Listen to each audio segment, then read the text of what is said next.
नमस्कार दोस्तों, स्वागत है आपका हमारे यूट्यूब चैनल पर। अगर आप चैनल पर नए हैं तो प्लीज़ चैनल को सब्सक्राइब कर लीजिए और अपने दोस्तों को शेयर कर दीजिए। ठीक है।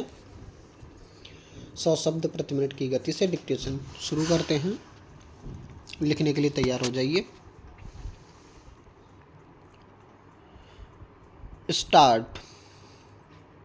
राष्ट्रपति श्री के आर नारायण ने सामाजिक और राजनीतिक मूल्यों में आ रही गिरावट पर गहरी चिंता व्यक्त करते हुए देशवासियों का आह्वान किया है कि देश में व्याप्त भ्रष्टाचार, सांप्रदायिकता, जातिवाद और राजनीति के अपराधीकरण के विरुद्ध संघर्ष में उन्हें आगे आना होगा।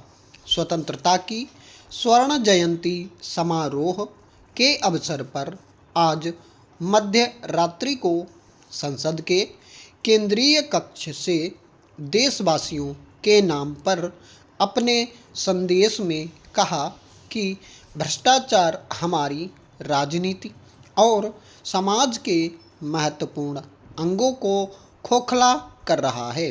कोरे अवसरवाद और मूल्यहीन सत्ता की राजनीति उन सिद्धांतों और आदर्शों का स्थान ले चुकी है जो कि हमारे सामाजिक और राजनीतिक जीवन की पहचान थे।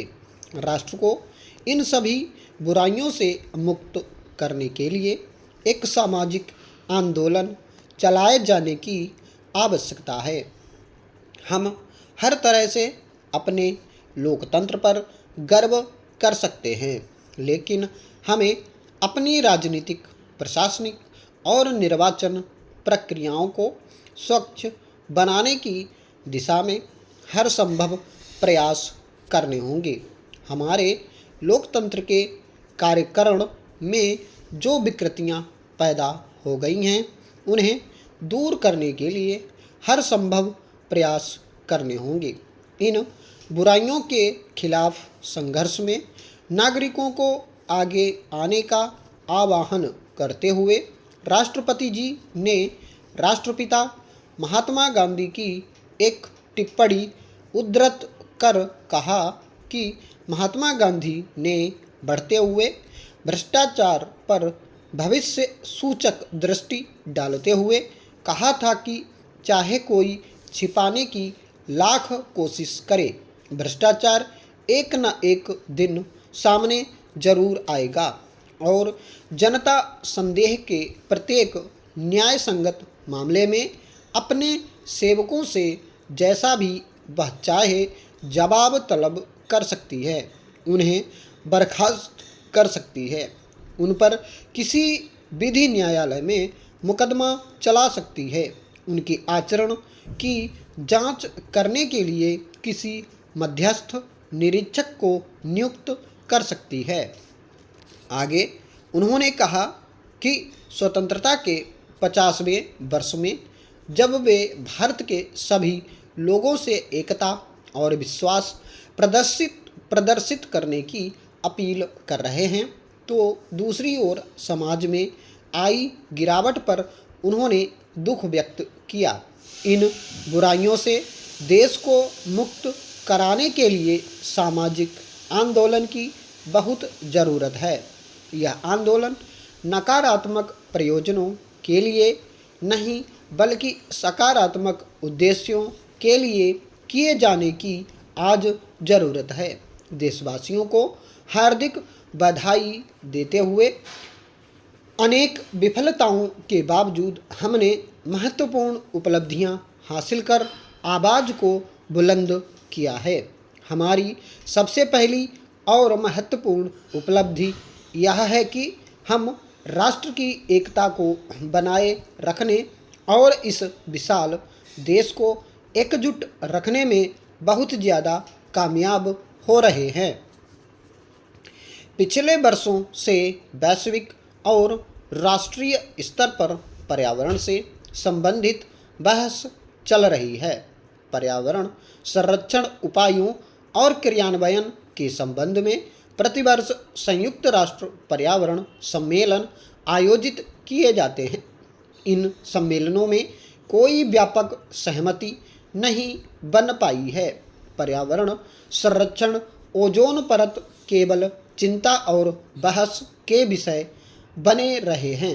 इनका हल निकालने की दिशा में प्रगति नहीं हो पाई है।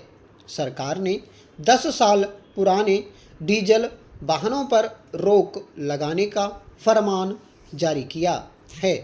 यह बहुत अच्छा कदम है, लेकिन प्रदूषण से निजात पाने के लिए सबसे पहले हमें शुरुआत करनी होगी, क्योंकि हम लोग ही हैं अनेक तरीकों से और पुराने डीजल वाहनों से वातावरण को इतना प्रदूषित करते हैं। यह हमारे लिए बड़े दुर्भाग्य की बात है कि दिन प्रतिदिन प्रदूषण का कहर बढ़ता जा रहा है। एक ताज़ा रिपोर्ट के मुताबिक हमारे कई शहरी इलाके ऐसे हैं जिनमें संक्रमण संबंधी बीमारियों का खतरा सर्वाधिक रूप से बढ़ रहा है। अगर हालत में जल्द से जल्द सुधार न किया गया तो स्थानीय लोगों के लिए सेहत संबंधी मुश्किल काफ़ी बढ़ जाएगी, जो दुखद पहलू है। हम सचेत हैं, हमारी सरकार सचेत है, इसलिए वायु गुणवत्ता सूचकांक से संबंधित योजना बड़े शहरों में शुरू की गई है। इस योजना के माध्यम से वायु प्रदूषण के प्रति लोगों को सतर्क करना चाहती है कि वायु प्रदूषण हमारे लिए कितना घातक और खतरनाक है। तब तक इसको रोक पाना बहुत मुश्किल है। उत्तर प्रदेश के बारे में ध्यान दिलाना चाहता हूँ। गाँवों की स्थिति बद से बदतर होती जा रही है। ईंट भट्ठों के कारण वायु प्रदूषण चरम सीमा पर है, जिससे लोग सांस और त्वचा संबंधी गंभीर बीमारियों से त्रस्त हैं। दूसरा, यहाँ का पानी दूषित हो रहा है। दूषित जल नहर में गिराया जा रहा है। सीवेज ट्रीटमेंट प्लांट के अभाव में दूषित पानी यह खेती के लिए हानिकारक सिद्ध हो रहा है। तीसरा, नहर में 10 वर्षों से पानी नहीं मिलने से कई सौ एकड़ जमीन बेकार पड़ी है। दिन प्रतिदिन भूजल स्तर गिरता जा रहा है, जो अपने आप में चिंता का विषय है। चौथा, बिजली की भारी कमी है। पांचवा, परिवहन व्यवस्था की हालत खराब है। कुछ किलोमीटर के सफ़र में घंटों लगते हैं। छठवां, शिक्षण व्यवस्था भी ठीक नहीं है। सातवां, डाकघर, बैंक और गैस एजेंसी में समय पर काम नहीं हो रहे हैं। आठवां, यहाँ अंधेरे में कहीं आना जाना मुश्किल हो रहा है। नौवां, यहाँ गैर कानूनी काम होना सामान्य सी बात है। 10वां, इलाके में बेहतर चिकित्सा सुविधा नहीं है। आज भी उनके सपने साकार नहीं हो पा रहे हैं।